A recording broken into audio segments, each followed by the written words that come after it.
আলাইকুম। আশা করি সবাই ভালো আছেন।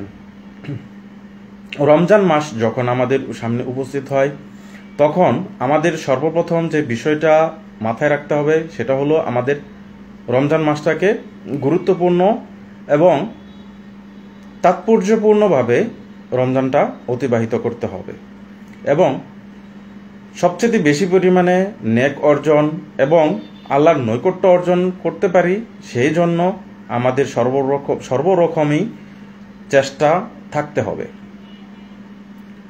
রমজানের যে সকল এবাদত আমরা করতে পারি সাধ্য অনুসারে সে সকল এবাদতগুলো আমাদের করতে হবে এবং লক্ষ্য থাকতে হবে যেন আমরা এই ধারাবাহিকতা করে আমরা এই রমজানটা কাটাতে পারি।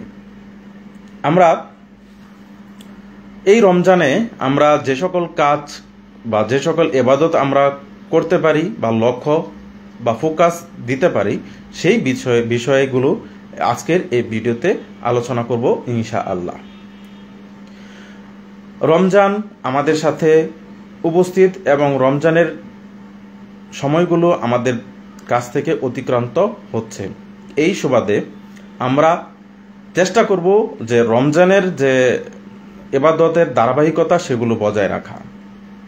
আমরা কি সকল এবাদত করতে পারি, যেমন আমরা নিয়মিত সেহরি খেতে পারি, কারণ সেহরি খাওয়ার মধ্যে রয়েছে বারাকা। হযরত মুহাম্মদ সাল্লাল্লাহু আলাইহি সাল্লাম বলেছেন যে সেহরির মধ্যে রয়েছে বারাকা, তোমরা সেহরি খাও এবং শেষ রাতের সময় সেহরি খাওয়াটা গুরুত্বপূর্ণ, অর্থাৎ সুবহে সাদিকের হওয়ার আগেই আমাদেরকে সেহরি খাওয়ার জন্য আল্লাহ তাআলা হযরত মুহাম্মদ সাল্লাল্লাহু আলাইহি সাল্লাম বলেছেন। আমরা এটা করতে পারি এবং এর আগে রমজানটাকে সাফল্যমণ্ডিত করার জন্য আমরা উঠে তাহাজ্জুদের নামাজটাও আদায় করতে পারি। এটা একটা গুরুত্বপূর্ণ সুযোগ। আমরা নিয়মিত কোরআন তেলাওয়াত করতে পারি। কোরআন তেলাওয়াতের যে লক্ষ্য বা আমরা কতটুকু পড়তে পারি সেগুলো চিন্তাধারা করে আমরা সেইভাবে কোরআন তেলাওয়াতটা করতে পারি। যদি আমরা কোরআন তেলাওয়াতটা না পারি এই মাস থেকে আমরা চেষ্টা করি যে উচিত ছিল যে 2 মাস আগে থেকেই কোরআন তেলাওয়াতটা শিক্ষা নেওয়ার, যেহেতু সেটা আমাদের পক্ষে সম্ভব হয়নি সেহেতু এই মাস থেকেই বা আমাদের ভেতর থেকে বুঝতে হবে যে কিভাবে আমরা কোরআন তেলাওয়াতটা পড়তে পারি বা তেলাওয়াত করতে পারি। সেই জন্য আমাদেরকে একজন যারা কোরআন তেলাওয়াত জানে তাদের দ্বারস্থ হয়ে আমরা কোরআন তেলাওয়াতটা শিখতে পারি এবং রমজান চলে গেলেও পরবর্তী সময় যেন আমরা এই ধারাবাহিকতাটা বজায় রাখতে পারি। আমরা রমজানের যে ইবাদতগুলো করতে পারি লক্ষ্য মধ্যে রাখতে পারি সেটা হলো যে জিকির আজগার।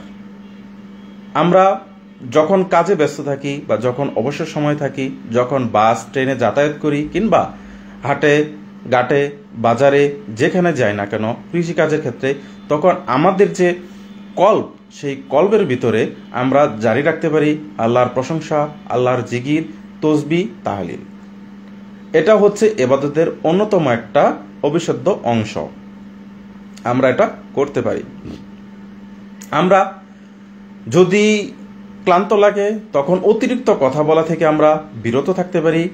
আমরা যখন অতিরিক্ত কথা বলা থেকে বিরত থাকব ওই সময়টুকুতে আমরা কল্পনা করতে পারি আল্লাহর সৃষ্টির বিশালতা, আল্লাহর যে সৃষ্টির নৈপুণ্যতা এবং আল্লাহর সৃষ্টির রহস্য, এই সব কিছু মিলে যদি আমরা কল্পনা করতে পারি তখন সেটাও হচ্ছে আমাদের ইবাদতের বিবিধ বিষয়গুলো বলে বিবেচিত হবে।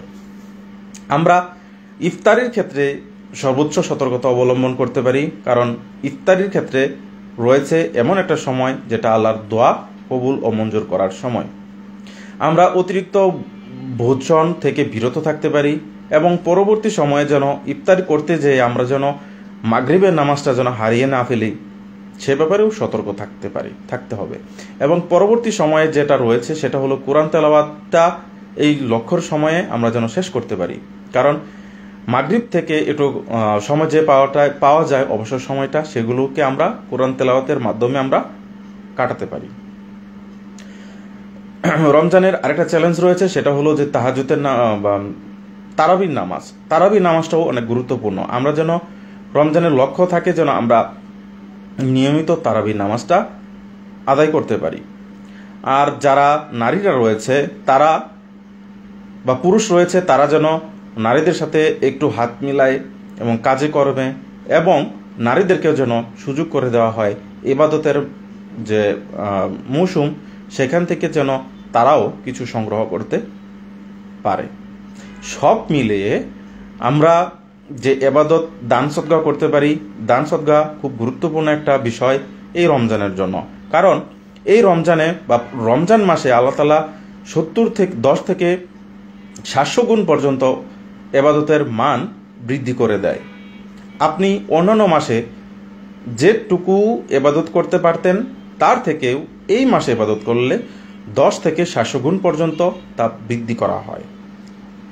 যদি আপনি 1 টাকা দান করেন রমজান মাসে, সেটাকেও সেই অনুসারে বৃদ্ধি করা হয়। এবং আপনি যে রমজানটা পালন করলেন আল্লাহর জন্য, সেই আল্লাহ এই রমজানের আল্লাহ তাআলা বলেছে রমজানটা আল্লাহর জন্য, রোজার বা রমজানটার যে পুরস্কার সেটা আল্লাহ তাআলাই দিবেন। তো প্রতিটা মুহূর্ত বা প্রতিটা দিন বা প্রতিটা ক্ষণ গুরুত্বপূর্ণ। আমরা যেটাই করি না কেন, আমরা নামাজ আদায় করা, তারপরে কোরআন তেলাওয়াত করা, তাসবিহ তাহলিল করা, আল্লাহর জন্য যে সৃষ্টি শিষ্টতার বিশালতা নিয়ে পরীক্ষা আমাদেরকে জানা, দান সদকা করা, আমরা যাই কিছু করি না কেন, আত্মীয় স্বজনের খোঁজ খবর নেওয়া, প্রত্যেকটাতেই রয়েছে বিশাল সমারোহের পুরস্কার বা বৃদ্ধি রয়েছে। যেমন এই রমজানে যদি কোনো অসুস্থ মানুষকে আপনি দেখতে যান, সেটাও কিন্তু অন্যান্য মাসের তুলনায় এই মাসটাতে অনেক বেশি পরিমাণ নেক আপনার আমল নামায় যুক্ত হবে। তাই প্রত্যেকটা সময় আপনি কি করছেন, কিভাবে ইবাদত করছেন, সেটার দিকে তাকিয়ে আপনি চেষ্টা করুন যে পরিপূর্ণ রমজানটাকে যেন সাফল্যমণ্ডিত করার। সবাই ভালো থাকবেন এবং সুস্থ থাকবেন। আসসালামু আলাইকুম।